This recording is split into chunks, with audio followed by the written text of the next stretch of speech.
નમસ્કાર મિત્રો, અમારા નવા વિડીયોમાં આપ સૌનું હાર્દિક સ્વાગત છે. તો આજે આપણે વાત કરીએ માનું અવસાન થતાં તે દીકરાને 4 ચિઠ્ઠી આપી ગઈ. તે વાંચીને દીકરાની જિંદગી બદલી ગઈ. હોસ્પિટલના કેન્સર વોર્ડમાં સ્પેશિયલ રૂમ નંબર 3માં એક વિચિત્ર શાંતિ છવાયેલી હતી. બહાર ચોમાસાનો વરસાદ બારીના કાચ પર પડતો હતો, પણ અંદર મનોમન એક માં આખું પૂરું થવાની ગણતરી કરી રહી હતી. પલંગ પર સૂતેલા 28 વર્ષના નિધિબેનનો ચહેરો કીમોથેરાપીના કારણે સાવ ફીકો પડી ગયો હતો. માથાના સુંદર વાળ ખરી ચૂક્યા હતા, પણ એમની આંખોમાં એક અજીબ જીવવિષા હતી. તેમની બાજુમાં 5 વર્ષનો નાનો દીકરો અંશ નાની પ્લાસ્ટિકની ગાડીથી રમી રહ્યો હતો. તે અજાણ હતો કે તેની મા પાસે હવે ગણતરીના દિવસો જ બચ્યા છે.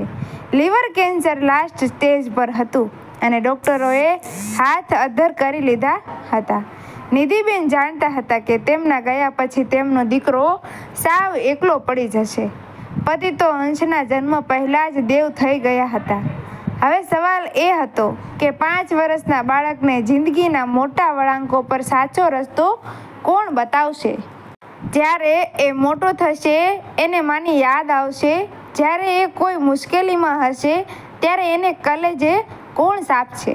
તે રાત્રે જ્યારે અંશ પલંગની બાજુમાં સોફા પર સૂઈ ગયો, ત્યારે નિધિબેને હોસ્પિટલના ટેબલ પરથી એક ડાયરી અને 4 સફેદ કવર લીધા. તેમના હાથ ધ્રુજતા હતા. સોય ભોંકેલી હોવાથી આખું બાવડું દુખતું હતું, છતાં એમણે પેન પકડી તેમણે નક્કી કર્યું કે ભલે તેઓ શારીરિક રીતે દીકરાની સાથે ન રહી શકે, પણ જિંદગીની 4 સૌથી મોટી ક્ષણો પર માનો પ્રેમ એને ચિઠ્ઠી સ્વરૂપે ચોક્કસ મળશે. તેમણે 4 અલગ અલગ કવર પર લખ્યું: અંશના 10મા જન્મદિવસે ખોલવું, અંશના 18મા જન્મદિવસે ખોલવું, અંશના લગ્નના દિવસે ખોલવું, અંશ જ્યારે પહેલી વાર પિતા બને ત્યારે ખોલવું. તેમણે આખી રાત જાગીને આંસુઓએ શાહી ભીંજવીને 4 ચિઠ્ઠીઓ લખી. પોતાની બહેન શ્રદ્ધાને બોલાવીને વચન લીધું: શ્રદ્ધા, સમય આવે ત્યારે જ આ ચિઠ્ઠીઓ અંશને આપજે, એ પહેલાં નહીં. તેના 3 જ દિવસ પછી નિધિબેને દુનિયામાંથી હંમેશા માટે વિદાય લઈ લીધી. સમય વહેતો રહ્યો. અંશ હવે તેની માસી શ્રદ્ધાના ઘરે મોટો થઈ રહ્યો હતો. માસીએ તેને માની ખોટ ન પડવા દીધી, પણ અંશના મનમાં હંમેશા પોતાની માનો એક ઝાંખો ચહેરો છવાયેલો હતો. અંશનો 10મો જન્મદિવસ હતો. સવારે તે નાહી ધોઈને તૈયાર થયો ત્યારે માસીએ રડતા રડતા તેના હાથમાં એક પીળું પડી ગયેલું કવર મૂક્યું. તેના પર લખ્યું હતું: અંશના 10મા જન્મદિવસે ખોલવું. અંશ આશ્ચર્યથી કવર સામે જોયું અને બારી પાસે બેસીને પહેલી વાર માની ચિઠ્ઠી ખોલી. મારા વહાલીડા અંશ, આજે તું 10 વર્ષનો થઈ ગયો. હેપી બર્થડે બેટા. મને ખબર છે આજે તું આજુબાજુ તારી માને શોધતો હોઈશ બેટા. હું ભલે તને દેખાતી નથી, પણ જ્યારે તું આંખો બંધ કરીને હૃદય પર હાથ મૂકીને ત્યારે તને જે ધબકારો સંભળાશે એ જ હું છું. માસી તારું બહુ ધ્યાન રાખે છે ને? એમના કહ્યામાં રહેજે, બરાબર ભણજે અને ક્યારે કોઈ ખોટું કામ ન કરતો. તારી મા તને ખૂબ પ્રેમ કરે છે. અંશ એ ચિઠ્ઠી સાતી સરસી સાપીને રડી પડ્યો. એને લાગ્યું કે તેની મા આકાશમાંથી ઉતરીને એને વહાલ કરી રહી છે.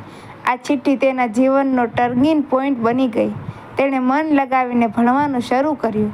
અંશ હવે 18 વર્ષનો એક હેન્ડસમ નવયુવાન બની ગયો હતો. તેણે 12મા ધોરણની પરીક્ષા ખૂબ સારા માર્ક સાથે પાસ કરી હતી અને એન્જિનિયરિંગ કોલેજમાં એડમિશન મળ્યું હતું. જુવાનીના આ ઉંમરે મિત્રોની સંગત, આકર્ષણ અને રસ્તાઓ ભટકવાની પૂરી સંભાવના હોય છે. તેના 18મા જન્મદિવસે માસીએ તેને બીજી ચિઠ્ઠી આપી. અંશે બહુ જ આદરપૂર્વક એ કવર ખોલ્યું. મારા રાજા દીકરા, આજે તું જુવાનીના ઉંમરે આવીને ઊભો રહ્યો છે. હવે તારી આજુબાજુની દુનિયા બદલાશે. તને નવા મિત્રો મળશે.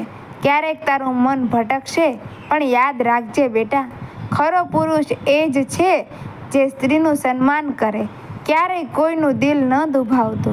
જિંદગીમાં ગમે તેટલી મુશ્કેલી આવે હારીને બેસી ન જતો. તારી પાછળ તારી માના આશીર્વાદની આખી ફોજ ઊભી છે. તું બહુ મોટો માણસ બનીશ, મને વિશ્વાસ છે. માના આ શબ્દો યશના કાનમાં મંત્રની જેમ ગુંજવા લાગ્યા. કોલેજના 4 વર્ષ દરમિયાન જ્યારે પણ કોઈ ખોટો વિચાર આવતો તે માની એ ચિઠ્ઠી વાંચી લેતો. તે વ્યસ્તનો અને ખોટી સંગતની દૂર રહ્યો અને પોતાની કરિયર બનાવી લીધી. યશ હવે 26 વર્ષનો સફળ એન્જિનિયર હતો. તેને એક બહુ જ સંસ્કારી છોકરી દિશા સાથે પ્રેમ થયો અને બંનેના લગ્ન નક્કી થયા. લગ્નનો મંડપ સજાયેલો હતો, શરણાઈઓ વાગતી હતી, પણ અંશના મનમાં એક જ વસવસો હતો કે આજે આખી દુનિયા હાજર છે, બસ મારી માં નથી. તેની આંખો મંડપની ભીડમાં માને શોધી રહી હતી. બરાબર હસ્તમેળાપની વિધિ શરૂ થાય તે પહેલાં માસી દોડતા આવ્યા અને યશના હાથમાં ત્રીજી ચિઠ્ઠી મૂકી. યશની આંખો ચમકી ઉઠી. તેણે મંડપના એક ખૂણામાં જઈને કવર ખોલ્યું. યશ, આજે મારી વહુ ઘરમાં આવવાની છે. તું મંડપમાં બેઠો હોઈશ ત્યારે હું આકાશમાંથી તારા પર ફૂલો વરસાવતી હોઈશ બેટા. આજે તને એક બહુ મોટી શિખામણ આપવી છે. જે દીકરી પોતાનું આખું ઘર, મા બાપ છોડીને તારા ભરોસે આવી રહી છે તેને ક્યારે રડવા ન દેતો. પત્ની એ અડધું અંગ છે, તેને સન્માન આપજે. આજે મારી જગ્યાએ તારી પત્નીને મારો પ્રેમ આપજે. આજે લક્ષ્મીના રૂપમાં તારા ઘરમાં વહુ આવી રહી છે. યશ ચિઠ્ઠી વાંચીને મંડપમાં આવ્યો ત્યારે તેની આંખો ભીની હતી, પણ ચહેરા પર એક પાટકતા હતી. તેણે દિશાનો હાથ પકડ્યો ત્યારે મનોમન વચન આપ્યું કે તે માના કહેલા એક શબ્દનું પાલન કરશે. લગ્નના 3 વર્ષ પછી સમય ફરીથી એ જ વર્તુળ પર આવીને ઊભો રહ્યો, પણ આ વખતે હોસ્પિટલનો રૂમ કોઈના જવા માટે નહોતો, કોઈના આવવા માટે હતો. દિશા લેબર રૂમમાં હતી અને યશ બહાર ગભરાયેલો આંટા મારી રહ્યો હતો. બરાબર અડધા કલાક પછી નર્સ આવીને ખુશ ખબર આપ્યા, સર, કોંગ્રેચ્યુલેશન્સ, તમારા ઘરે દીકરાનો જન્મ થયો છે. યશ રૂમની અંદર ગયો. દિશાના ખોળામાં એક નાનકડો જીવ રમી રહ્યો હતો. યશે જેવો એ બાળકને પોતાના હાથમાં લીધો તેના રૂવાડા ઊભા થઈ ગયા. પિતૃત્વનો એ સ્પર્શ એને એક અલગ જ દુનિયામાં લઈ ગયો. બરાબર એ જ સમયે હોસ્પિટલના એ જ રૂમમાં માસી શ્રદ્ધા અંદર આવ્યા. તેમને હાથમાં પિત્તળની નાની ડબ્બી હતી જેમાંથી તેણે છેલ્લું એકદમ જીર્ણ થઈ ગયેલું ચોથું કવર કાઢ્યું. યશ, નિધિની આ છેલ્લી ચિઠ્ઠી છે. માસી રડી પડ્યા.